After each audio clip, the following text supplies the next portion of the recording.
journal d'une femme de chambre d'Octave Mirbeau. Chapitre 1. 14 septembre. Aujourd'hui, 14 septembre, à 3 heures de l'après-midi, par un temps doux, gris et pluvieux, je suis entrée dans ma nouvelle place. C'est la 12e en 2 ans. Bien entendu, je ne parle pas des places que j'ai faites durant les années précédentes. Il me serait impossible de les compter. Ah, je puis me vanter que j'en ai vu des intérieurs, et des visages, et de sales âmes. Et ça n'est pas fini. À la façon vraiment extraordinaire, vertigineuse, dont j'ai roulé ici et là, successivement, de maison en bureau et de bureau en maison, du bois de Boulogne à la Bastille, de l'Observatoire à Montmartre, des ternes aux Gobelins, partout sans pouvoir jamais me fixer nulle part. Faut-il que les maîtres soient difficiles à servir maintenant? C'est à ne pas croire. L'affaire s'est traitée par l'intermédiaire des petites annonces du Figaro, et sans que je voie madame. Nous nous sommes écrit des lettres, ça a été tout. Moyen chanceux où l'on a souvent de part et d'autre des surprises. Les lettres de madame sont bien écrites, ça c'est vrai, mais elles révèlent un caractère tatillon et méticuleux. Ah, il lui en faut des explications, et des commentaires, et des pourquoi, et des parce que. Je ne sais si madame est avare, en tout cas, elle ne se fend guère pour son papier à lettres. Il est acheté au Louvre. Moi qui ne suis pas riche, j'ai plus de coquetterie. J'écris sur du papier parfumé à la peau d'Espagne, du beau papier, tantôt rose, tantôt bleu pâle, que j'ai collectionné chez mes anciennes maîtresses. Il y en a même sur lequel sont gravées des couronnes de comtesse. Ça a dû lui en boucher un coin. Enfin, me voilà en Normandie, au Mesnil-le-Roi. La propriété de madame, qui n'est pas loin du pays, s'appelle le Prieuré. C'est à peu près tout ce que je sais de l'endroit où, désormais, je vais vivre. Je ne suis pas sans inquiétude, ni sans regret d'être venue, à la suite d'un coup de tête, m'ensevelir dans ce fond perdu de province. Ce que j'en ai aperçu m'effraie un peu, et je me demande ce qui va encore m'arriver ici. Rien de bon, sans doute, et comme d'habitude, des embêtements. Les embêtements, c'est le plus clair de notre bénéfice. Pour une qui réussit, c'est-à-dire pour une qui épouse un brave garçon ou qui se colle avec un vieux, combien sont destinés aux malchances, emportés dans le grand tourbillon de la misère. Après tout, je n'avais pas le choix, et cela vaut mieux que rien. Ce n'est pas la première fois que je suis engagée en province. Il y a 4 ans, j'y ai fait une place. Oh, pas longtemps, et dans des circonstances véritablement exceptionnelles. Je me souviens de cette aventure comme si elle était d'hier.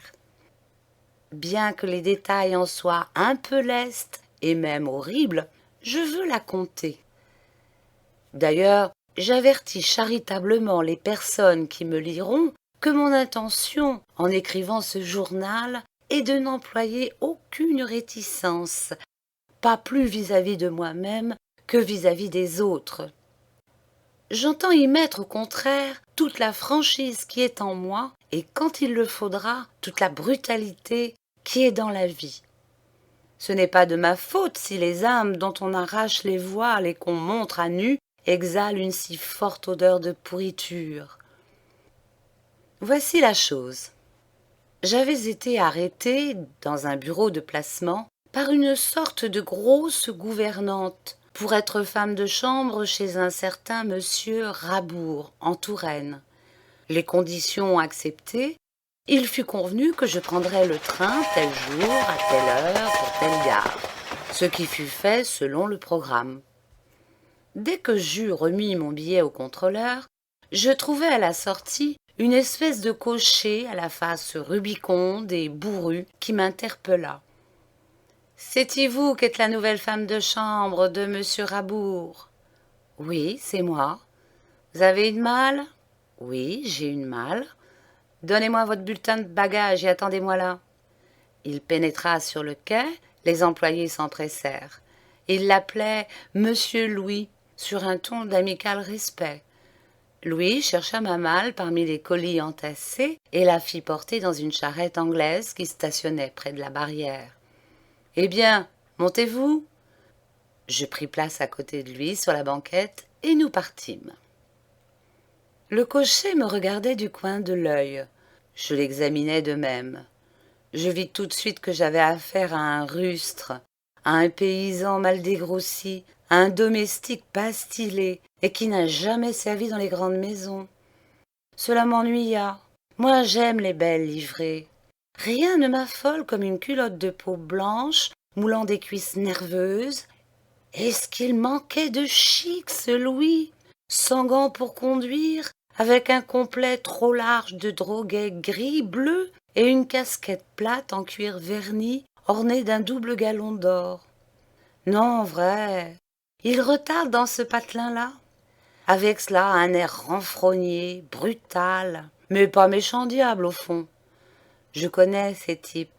Les premiers jours avec les nouvelles, ils font les malins, et puis après ça s'arrange. Souvent ça s'arrange mieux qu'on ne voudrait. Nous restâmes longtemps sans dire un mot.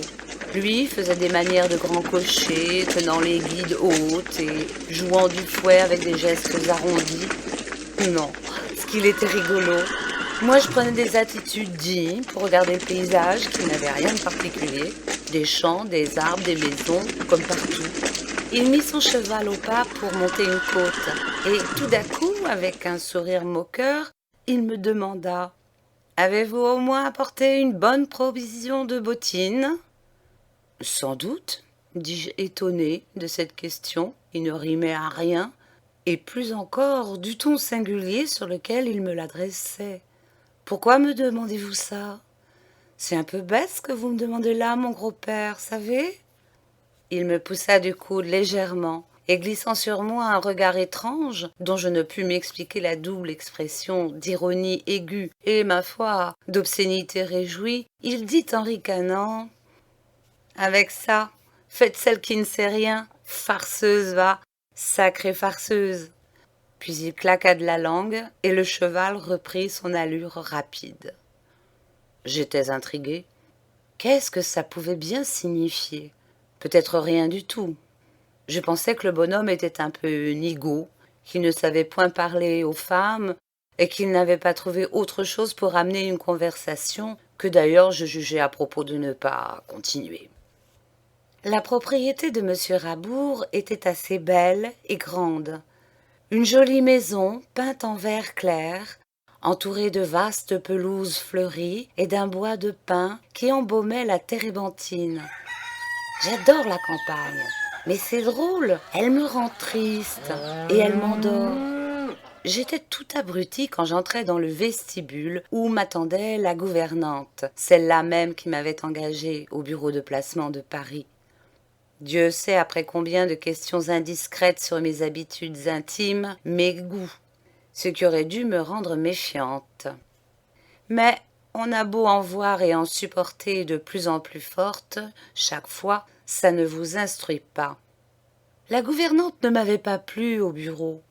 Ici, instantanément, elle me dégoûta, et je lui trouvais l'air répugnant d'une vieille maquerelle. C'était une grosse femme, grosse et courte et soufflée de graisse jaunâtre, avec des bandeaux plats grisonnants, une poitrine énorme et roulante, des mains molles, humides, transparentes comme de la gélatine. Ses yeux gris indiquaient la méchanceté, une méchanceté froide, réfléchie et vicieuse. À la façon tranquille et cruelle dont elle vous regardait, vous fouillait l'âme et la chair, elle vous faisait presque rougir. Elle me conduisit dans un petit salon et me quitta aussitôt, disant qu'elle allait prévenir monsieur, que monsieur voulait me voir avant que je ne commençasse mon service. « Car monsieur ne vous a pas vu, » ajouta-t-elle. « Je vous ai prise, c'est vrai, mais enfin, il faut que vous plaisiez à monsieur. » J'inspectais la pièce. Elle était tenue avec une propreté et un ordre extrême. Les cuivres, les meubles, le parquet, les portes, astiqués à fond, cirés, vernis, reluisaient ainsi que des glaces. Pas de flafla, de tentures lourdes, de choses brodées, comme on en voit dans certaines maisons de Paris, mais du confortable sérieux, un air de décence riche, de vie provinciale cossue, régulière et calme. Ce qu'on devait s'ennuyer ferme là-dedans, par exemple, Mazette. Monsieur entra. Ah, le drôle de bonhomme, et qu'il m'amusa.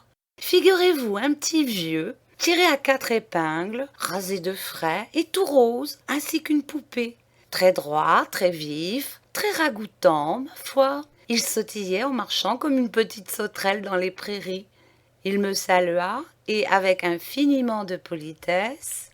« Comment vous appelez-vous, mon enfant ?»« Célestine, monsieur. »« Célestine, fit-il. »« Célestine. Diable, joli nom.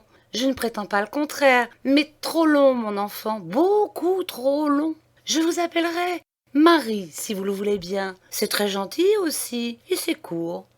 Et puis toutes mes femmes de chambre, je les ai appelées Marie. C'est une habitude à laquelle je serais désolée de renoncer. Je préférerais renoncer à la personne. Ils ont tous cette bizarre manie de ne jamais vous appeler par votre nom véritable.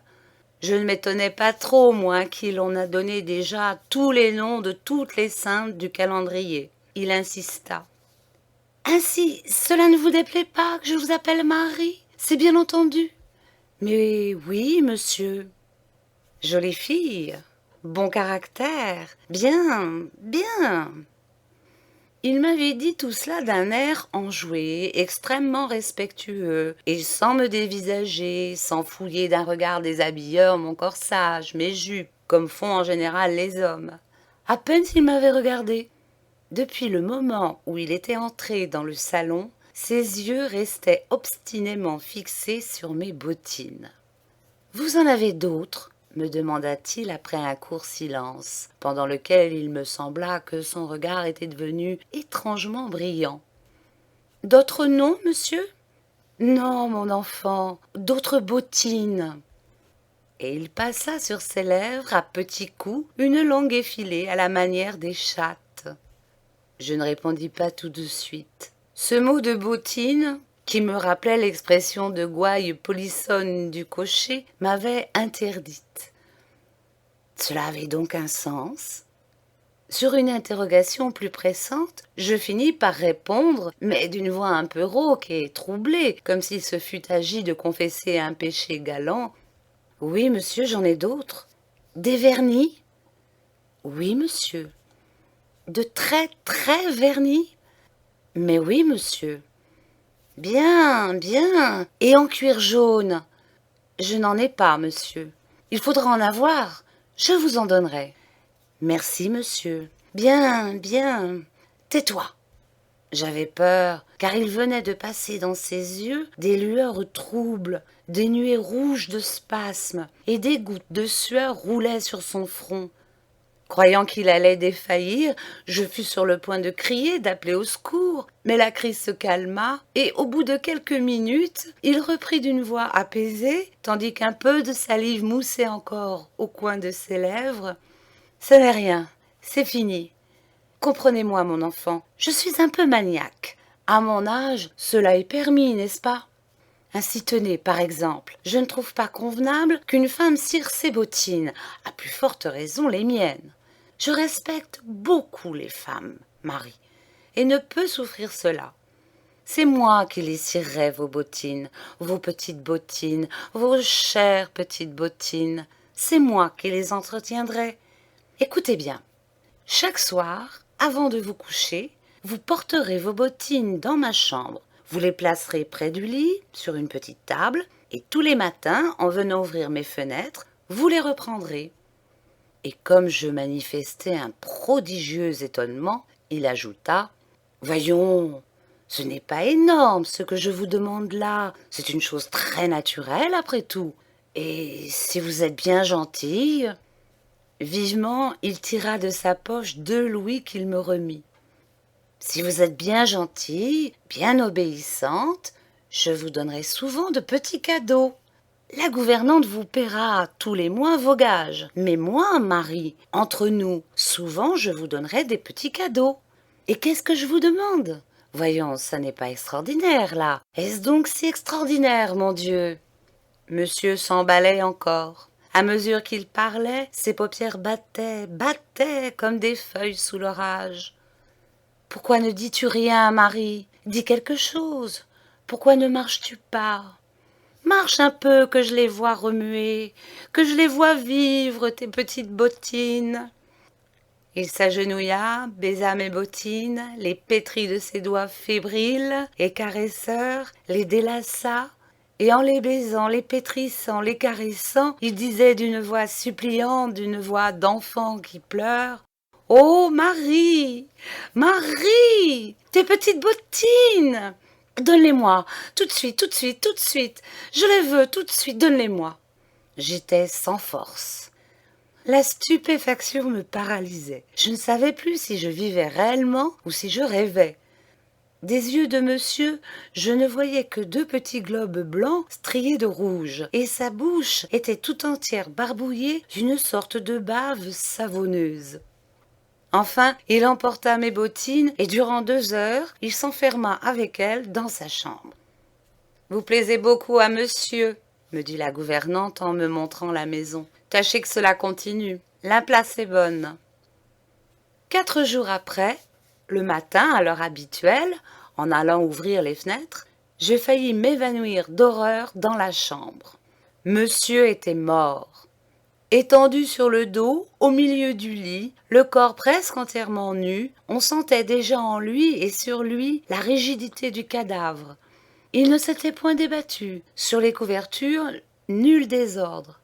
Sur le drap, pas la moindre trace de lutte, de soubresaut, d'agonie, de mains crispées qui cherchent à étrangler la mort. Et j'aurais cru qu'il dormait si son visage n'eût été violet. Violet, affreusement, de ce violet sinistre qu'ont les aubergines. Spectacle terrifiant qui, plus encore que ce visage, me secoua d'épouvante. Monsieur tenait serré dans ses dents une de mes bottines, si durement serrée dans ses dents qu'après d'inutiles et horribles efforts, je fus obligée d'en couper le cuir avec un rasoir pour la leur arracher. Je ne suis pas une sainte. J'ai connu bien des hommes, et je sais par expérience toutes les folies, toutes les saletés dont ils sont capables. Mais un homme comme monsieur...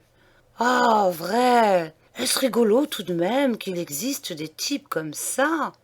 Et où vont-ils chercher toutes leurs imaginations, quand c'est si simple, quand c'est si bon de s'aimer gentiment, comme tout le monde? Je crois bien qu'ici, il ne m'arrivera rien de pareil. C'est évidemment un autre genre ici. Mais est-il meilleur? Est-il pire? Je n'en sais rien. Il y a une chose qui me tourmente. J'aurais dû peut-être en finir une bonne fois avec toutes ces sales places et sauter le pas, carrément, de la domesticité dans la galanterie, ainsi que tant d'autres que j'ai connues et qui, soit dit sans orgueil, étaient moins avantageuses que moi. Si je ne suis pas ce qu'on appelle jolie, je suis mieux. Sans fatuité, je puis dire que j'ai du mon temps, un chic que bien des femmes du monde et bien des cocottes m'ont souvent envié. Un peu grande peut-être, mais souple, mince et bien faite, de très beaux cheveux blonds, de très beaux yeux bleus foncés, excitants et polissons, une bouche audacieuse, enfin une manière d'être originale et un tour d'esprit très vif et langoureux à la fois, plaît aux hommes. J'aurais pu réussir. Mais outre que j'ai manqué par ma faute des occasions épatantes et qui ne se retrouveront probablement plus, j'ai eu peur. J'ai eu peur car on ne sait pas où cela vous mène. J'ai frôlé tant de misère dans cet ordre-là, j'ai reçu tant de navrantes confidences. Et ces tragiques calvaires du dépôt à l'hôpital, auquel on n'échappe pas toujours, et pour fond de tableau, l'enfer de Saint-Lazare. Ça donne à réfléchir et à frissonner. Qui me dit aussi que j'aurais eu, comme femme, le même succès que comme une femme de chambre. Le charme si particulier que nous exerçons sur les hommes ne tient pas seulement à nous, si jolis que nous puissions être. Il tient beaucoup, je me rends compte, au milieu où nous vivons, au luxe, aux vices ambiants, à nos maîtresses elles-mêmes, et au désir qu'elles excitent. En nous aimant, c'est un peu d'elles et beaucoup de leurs mystères que les hommes aiment en nous. Mais il y a autre chose. En dépit de mon existence dévergondée, j'ai, par bonheur, gardé en moi, au fond de moi, un sentiment religieux très sincère qui me préserve des chutes définitives et me retient au bord des pires abîmes. Ah, si l'on n'avait pas la religion, la prière dans les églises, les soirs de morne purée et de détresse morale, si l'on n'avait pas la Sainte Vierge et Saint Antoine de Padoue et tout le Bataclan, on serait bien plus malheureux, ça c'est sûr. Et ce qu'on deviendrait, et jusqu'où l'on irait, le diable seul le sait. Enfin, et ceci est plus grave, je n'ai pas la moindre défense contre les hommes. Je serais la constante victime de mon désintéressement et de leur plaisir. Je suis trop amoureuse, oui. J'aime trop l'amour pour tirer un profit quelconque de l'amour. C'est plus fort que moi. Je ne puis pas demander d'argent à qui me donne du bonheur et m'en trouve les rayonnantes portes de l'extase. Quand ils me parlent, ces monstres-là, et que je sens sur ma nuque le piquant de leur barbe et la chaleur de leur haleine, va te promener, je ne suis plus qu'une chiffe, et c'est eux, au contraire, qui ont de moi tout ce qu'ils veulent. Donc me voilà au prieuré en attendant quoi? Ma foi, je n'en sais rien. Le plus sage serait de n'y point songer et de laisser aller les choses au petit bonheur. C'est peut-être ainsi qu'elles vont le mieux. Pourvu que demain, sur un mot de madame, et poursuivi jusqu'ici par cette impitoyable malchance qui ne me quitte jamais, je ne sois pas forcé une fois de plus de lâcher la baraque. Cela m'ennuierait. Depuis quelque temps, j'ai des douleurs aux reins et au ventre, une lassitude dans tout le corps. Mon estomac se délabre, ma mémoire s'affaiblit. Je deviens de plus en plus irritable et nerveuse. Tout à l'heure, me regardant dans la glace, je me suis trouvé le visage vraiment fatigué. Et le teint, ce teint ambré dont j'étais si fière, presque couleur de cendre. Est-ce que je vieillirais déjà? Je ne veux pas vieillir encore. À Paris, il est difficile de se soigner. On n'a le temps de rien. La vie est trop fiévreuse, trop tumultueuse. On y est sans cesse en contact avec trop de gens, trop de choses, trop de plaisirs, trop d'imprévus. Il faut aller quand même. Ici, c'est calme. Et quel silence! L'air qu'on respire doit être sain et bon.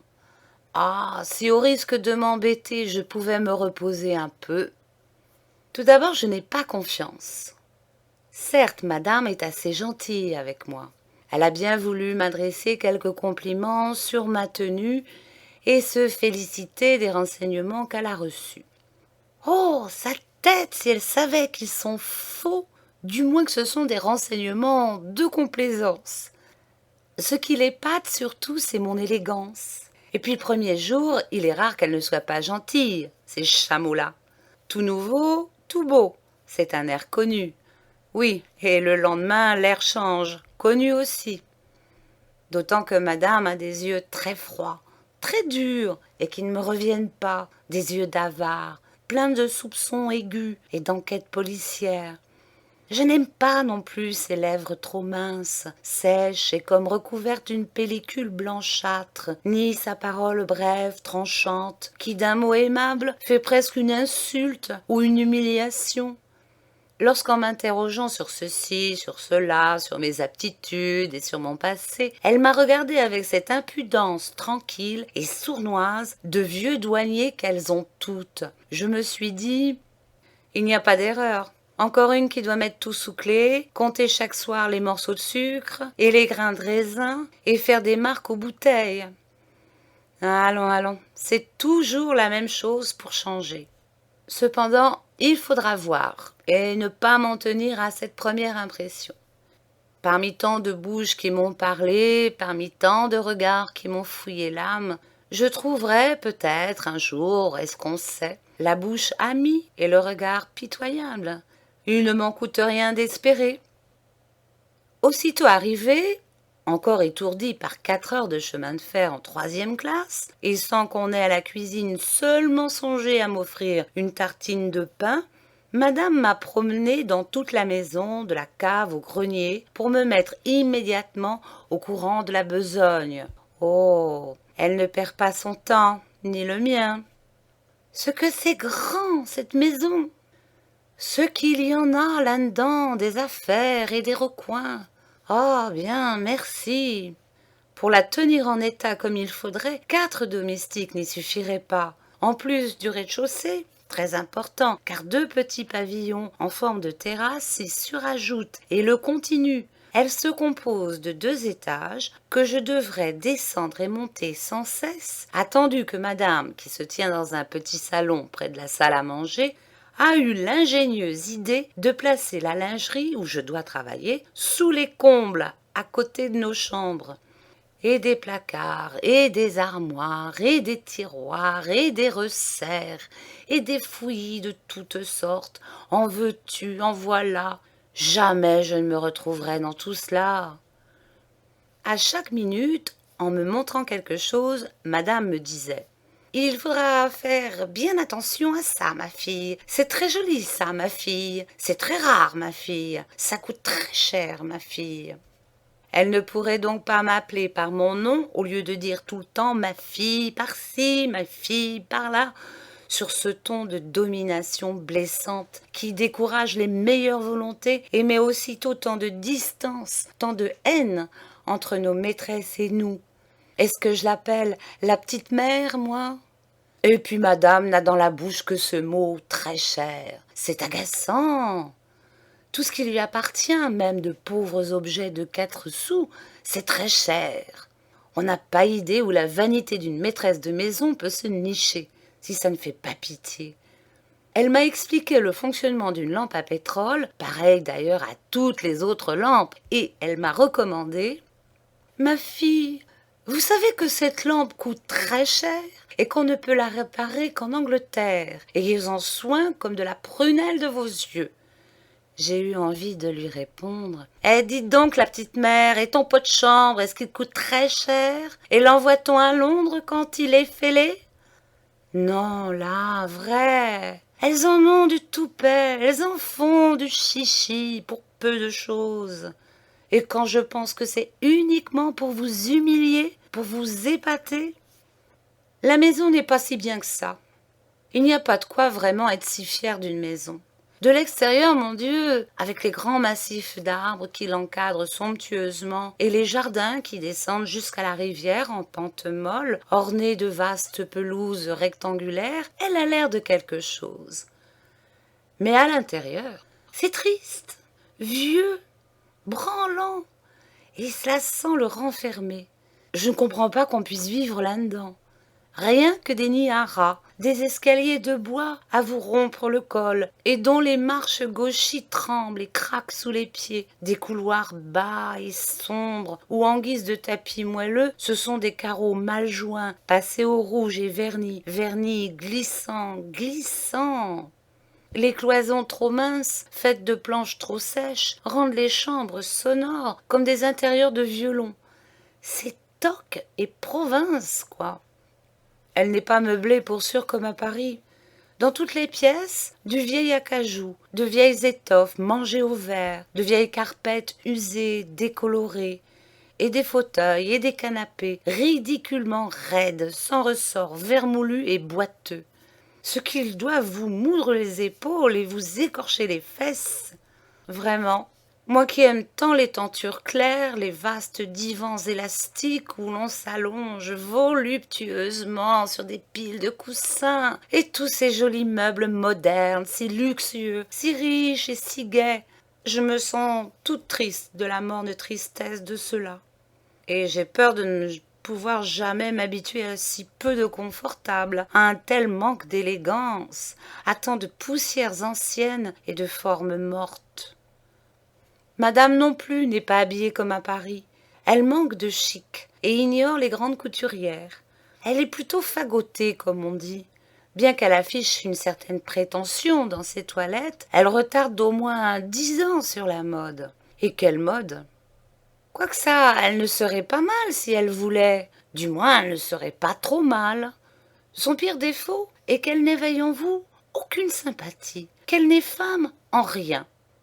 Mais elle a des traits réguliers, de jolis cheveux naturellement blonds et une belle peau, une peau toute fraîche par exemple, et comme si elle souffrait d'une mauvaise maladie intérieure.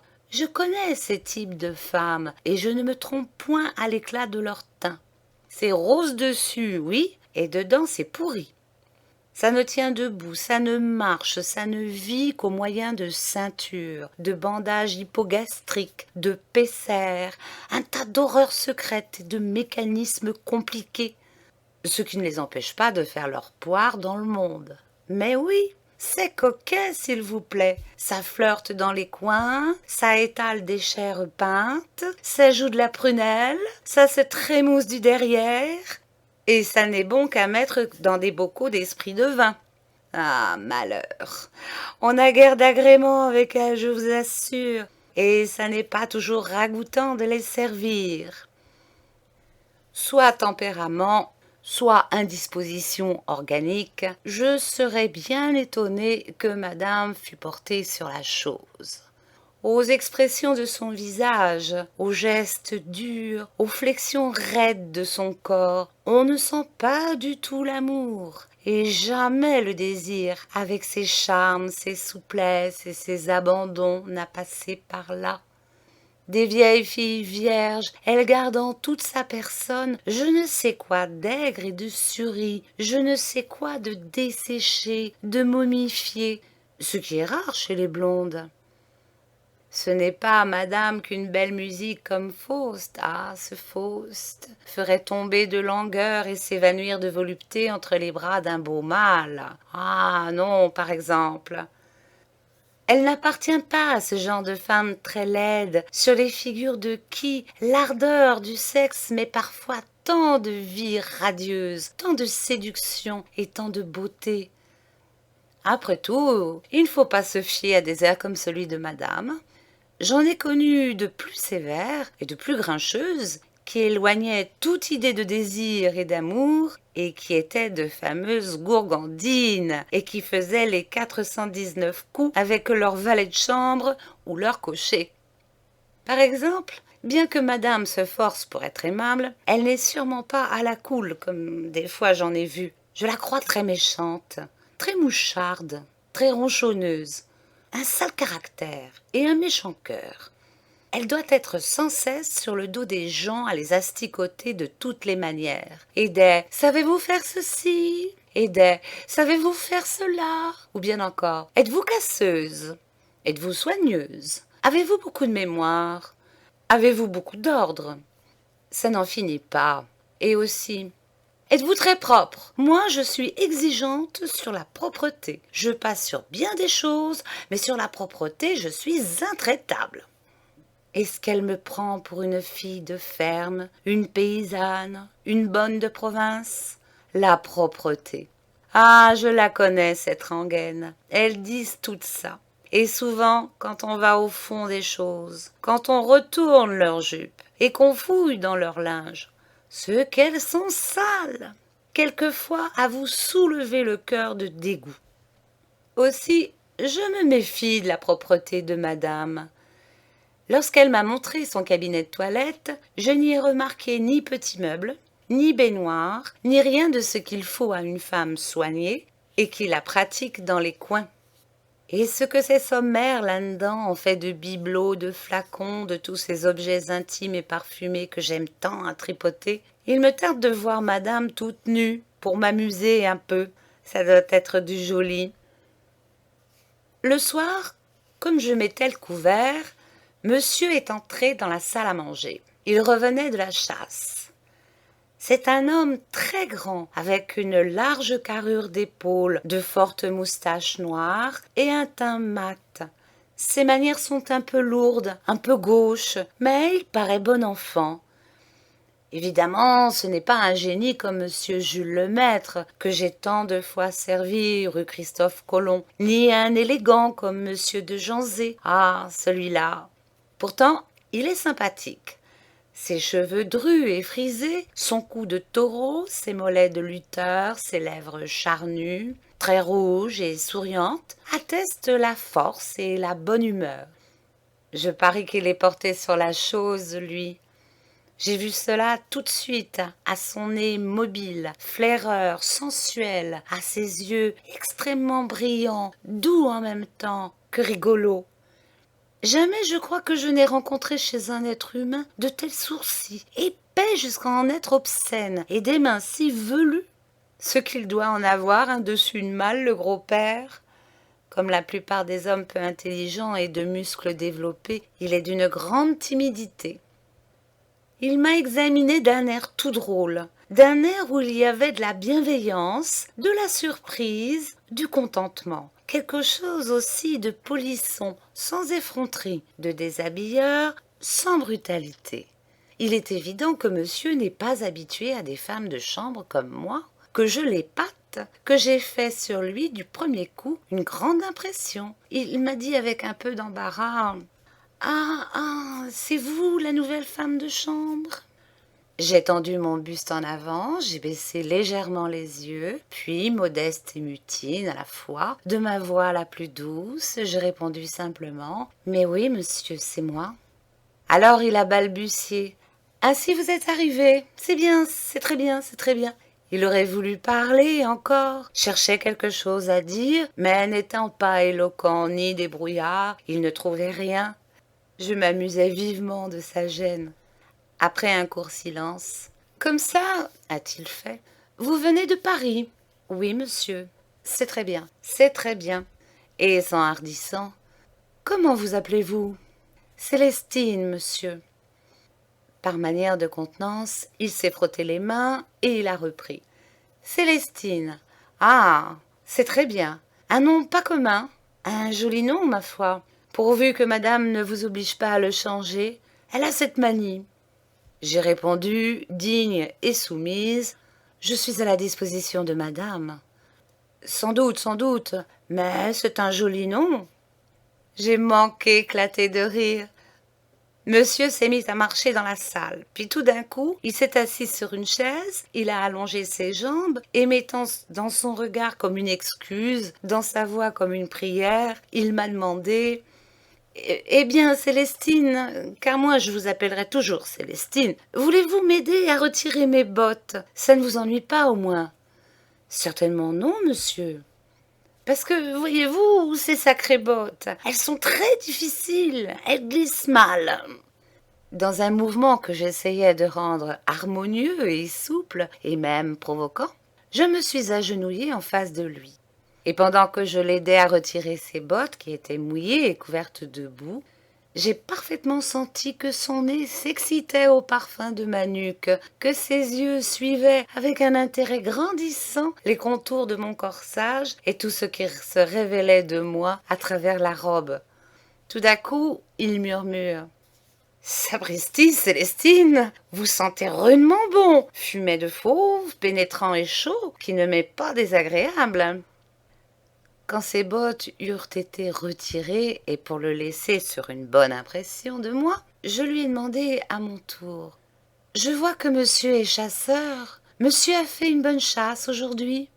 Je ne fais jamais de bonne chasse, Célestine, a-t-il répliqué en hochant la tête. C'est pour marcher, pour me promener, pour n'être pas ici, où je m'ennuie.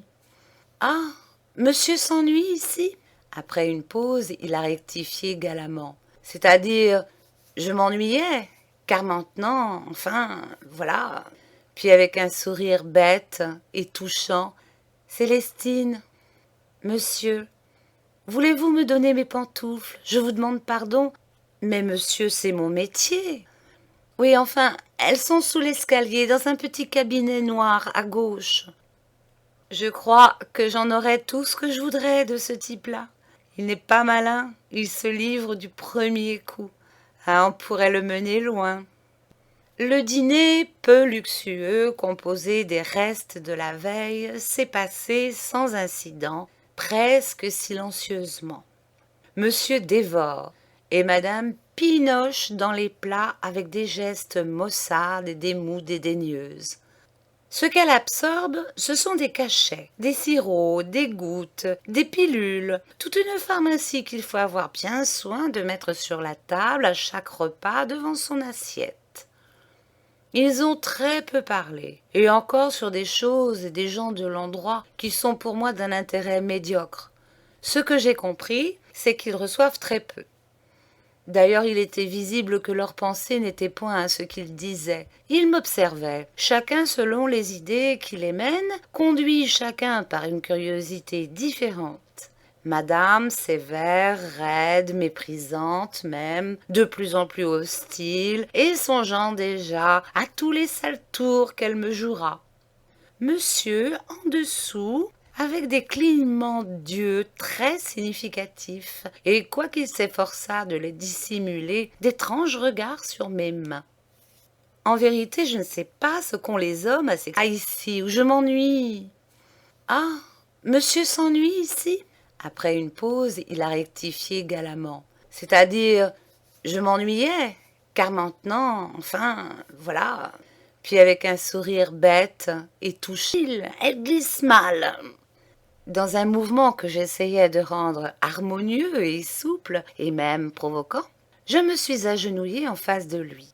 Et pendant que je l'aidais à retirer ses bottes, qui étaient mouillées et couvertes de boue, j'ai parfaitement senti que son nez sexait mon corsage et tout ce qui se révélait de moi à travers la robe. Tout d'un coup, il murmure.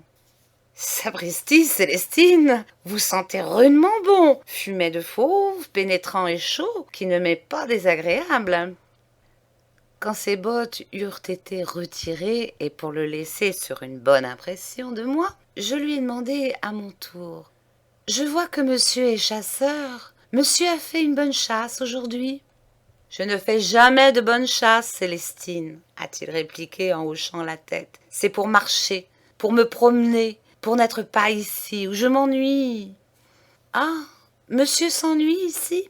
Après une pause, il a rectifié galamment. C'est-à-dire, je m'ennuyais, car maintenant, enfin, voilà. Puis avec un sourire bête et touchant, Célestine, monsieur, voulez-vous me donner mes pantoufles? Je vous demande pardon, mais monsieur, c'est mon métier. Oui, enfin, elles sont sous l'escalier, dans un petit cabinet noir à gauche. Je crois que j'en aurais tout ce que je voudrais de ce type-là. Il n'est pas malin, il se livre du premier coup. Ah, on pourrait le mener loin. Le dîner, peu luxueux, composé des restes de la veille, s'est passé sans incident, presque silencieusement. Monsieur dévore et madame pinoche dans les plats avec des gestes maussades et des moue dédaigneuses. Ce qu'elle absorbe, ce sont des cachets, des sirops, des gouttes, des pilules, toute une pharmacie qu'il faut avoir bien soin de mettre sur la table à chaque repas devant son assiette. Ils ont très peu parlé, et encore sur des choses et des gens de l'endroit qui sont pour moi d'un intérêt médiocre. Ce que j'ai compris, c'est qu'ils reçoivent très peu. D'ailleurs, il était visible que leur pensée n'était point à ce qu'ils disaient. Ils m'observaient, chacun selon les idées qui les mènent, conduits chacun par une curiosité différente. Madame, sévère, raide, méprisante même, de plus en plus hostile, et songeant déjà à tous les sales tours qu'elle me jouera. Monsieur, en dessous, avec des clignements d'yeux très significatifs, et quoiqu'il s'efforçât de les dissimuler, d'étranges regards sur mes mains. En vérité, je ne sais pas ce qu'ont les hommes à s'exciter ainsi sur mes mains. Moi, j'avais l'air de ne rien remarquer à leur manège. J'allais, venais, digne, réservée, adroite et lointaine. Ah, s'ils avaient pu voir mon âme, s'ils avaient pu écouter mon âme comme je voyais et comme j'entendais la leur. J'adore servir à table. C'est là qu'on surprend ses maîtres dans toute la saleté, dans toute la bassesse de leur nature intime.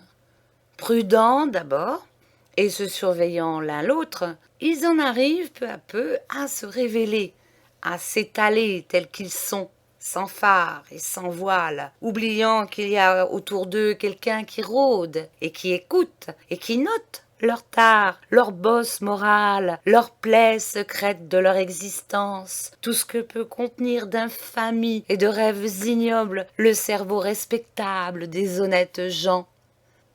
Ramasser ces aveux, les classer, les étiqueter dans notre mémoire, en attendant de s'en faire une arme terrible au jour des comptes à rendre. Et c'est une des grandes et fortes joies du métier, et c'est la revanche la plus précieuse de nos humiliations. De ce premier contact avec mes nouveaux maîtres, je n'ai pu recueillir des indications précises et formelles. Mais j'ai senti que le ménage ne va pas, que monsieur n'est rien dans la maison, que c'est madame qui est tout, et que monsieur tremble devant madame, comme un petit enfant. Ah, il ne doit pas rire tous les jours, le pauvre homme. Sûrement il en voit, en entend, en subit de toutes les sortes. J'imagine que j'aurais parfois du bon temps à être là. Au dessert, madame, qui durant le repas n'avait cessé de renifler mes mains, mes bras, mon corsage, a dit d'une voix nette et tranchante « Je n'aime pas qu'on se mette des parfums ». Comme je ne répondais pas, faisant semblant d'ignorer que cette phrase s'adressait à moi. « Vous entendez, Célestine ?»« Bien, madame. » Alors j'ai regardé à la dérobée le pauvre monsieur qui les aime, lui, les parfums, ou du moins qui aime mon parfum. Les deux coudes sur la table, indifférent en apparence, mais dans le fond humilié et navré, il suivait le vol d'une guêpe attardée au-dessus d'une assiette de fruits. Et c'était maintenant un silence morne dans cette salle à manger que le crépuscule venait d'envahir, et quelque chose d'inexprimablement triste, quelque chose d'indiciblement pesant tombait du plafond sur ces deux êtres dont je me demande vraiment à quoi ils servent et ce qu'ils font sur la terre. La lampe, Célestine. C'était la voix de madame, plus aigre dans ce silence et dans cette ombre. Elle me fit sursauter. Vous voyez bien qu'il fait nuit. Je ne devrais pas avoir à vous demander la lampe. Que ce soit la dernière fois, n'est-ce pas? En allumant la lampe, cette lampe qui ne peut se réparer qu'en Angleterre, j'avais envie de crier au pauvre monsieur « Attends un peu, mon gros, et ne crains rien, et ne te désole pas. Je t'en donnerai à boire et à manger des parfums que tu aimes et dont tu es si privé. Tu les respireras, je te le promets, tu les respireras à mes cheveux, à ma bouche, à ma gorge, à toute ma chair. Tous les deux, nous lui en ferons voir de joyeuses à cette pécore, je t'en réponds. » Et pour matérialiser cette muette invocation, en déposant la lampe sur la table, je pris soin de frôler légèrement le bras de monsieur et je me retirai. L'office n'était pas gai. En plus de moi, il n'y a que deux domestiques, une cuisinière qui grinche tout le temps, un jardinier cocher qui ne dit jamais un mot. La cuisinière s'appelle Marianne, le jardinier cocher Joseph. Des paysans abrutis. Est-ce qu'ils ont deux têtes?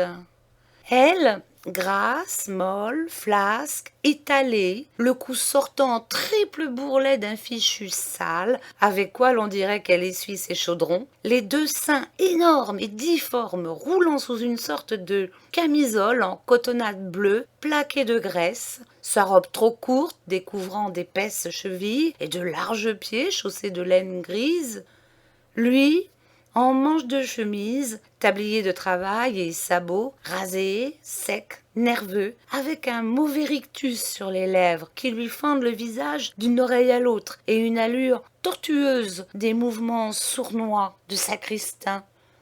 Tels sont mes deux compagnons. Pas de salle à manger pour les domestiques. Nous prenons nos repas dans la cuisine, sur la même table où durant la journée, la cuisinière fait ses saletés, découpe ses viandes, vide ses poissons, taille ses légumes avec ses doigts gras et ronds comme des boudins. Vrai, ce n'est guère convenable. Le fourneau allumé rend l'atmosphère de la pièce étouffante.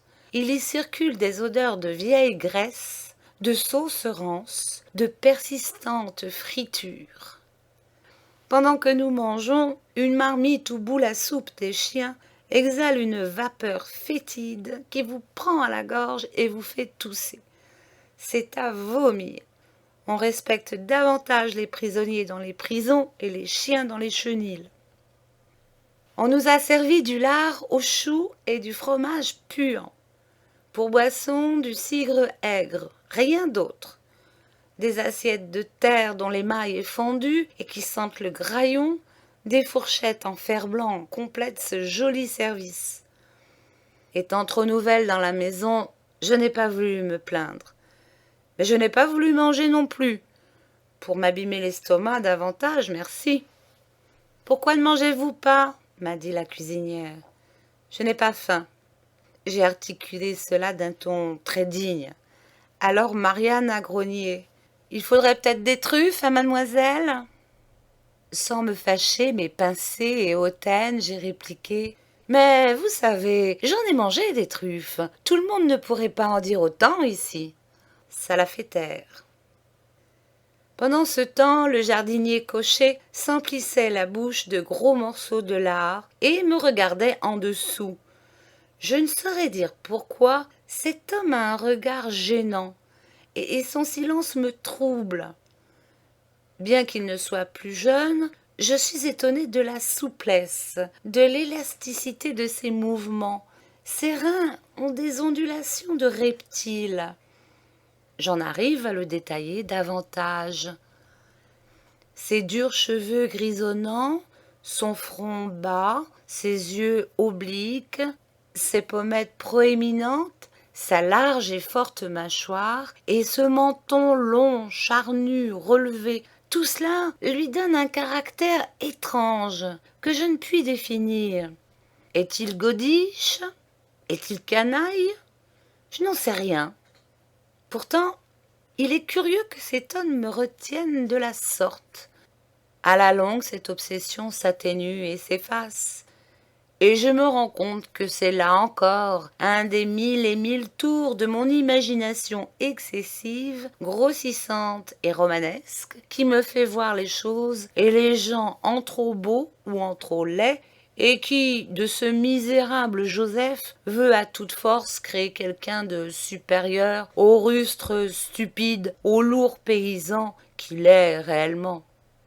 Vers la fin du dîner, Joseph, sans toujours dire un mot, a tiré de la poche de son tablier la libre parole, qu'il s'est mis à lire avec attention, et Marianne, qui avait bu 2 pleines carafes de cidre, s'est amollie et devenue plus aimable.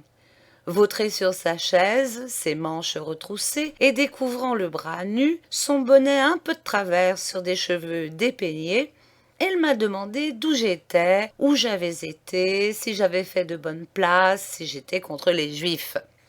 Et nous avons causé quelque temps, presque amicalement.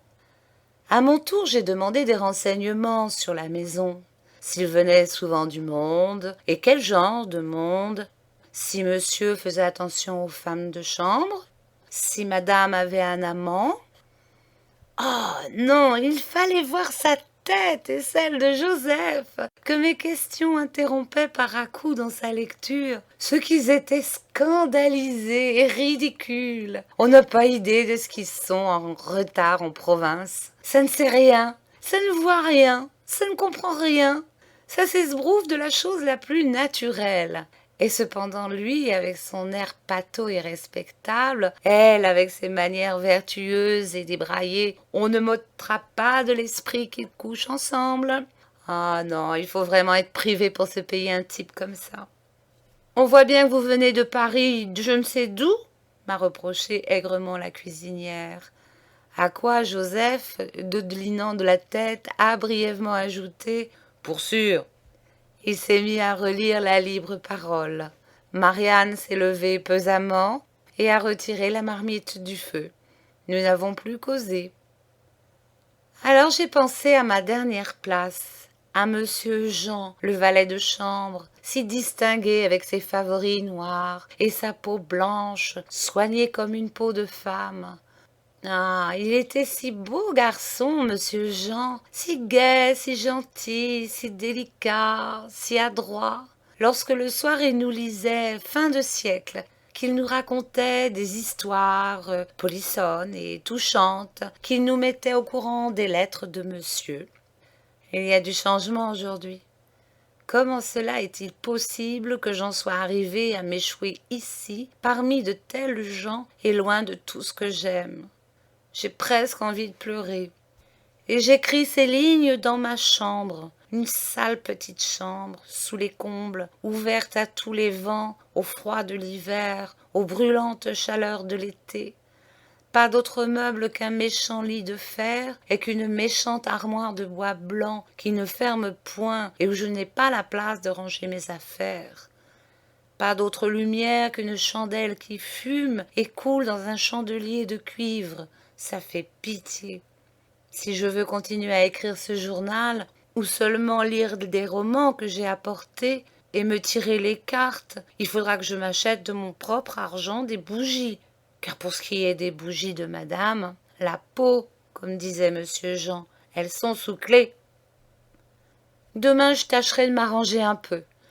Au-dessus de mon lit, je clouerai mon petit crucifix de cuivre doré et je mettrai sur la cheminée ma bonne vierge de porcelaine peinte avec mes petites boîtes, mes petits bibelots et les photographies de monsieur Jean, de façon à introduire dans ce galetas un rayon d'intimité et de joie. La chambre de Marianne est voisine de la mienne. Une mince cloison la sépare et l'on entend tout ce qui s'y fait. J'ai pensé que Joseph, qui couche dans les communs, viendrait peut-être chez Marianne, mais non. Marianne a longtemps tourné dans la chambre, elle a toussé, craché, traîné des chaises, remué un tas de choses. Maintenant elle ronfle. C'est sans doute dans la journée qu'ils font ça. Un chien aboie, très loin, dans la campagne. Il est près de 2 heures et ma lumière va s'éteindre. Moi aussi je vais être obligée de me coucher. Mais je sens que je ne pourrai pas dormir. Ah, ce que je vais me faire vieille dans cette baraque. Non, là,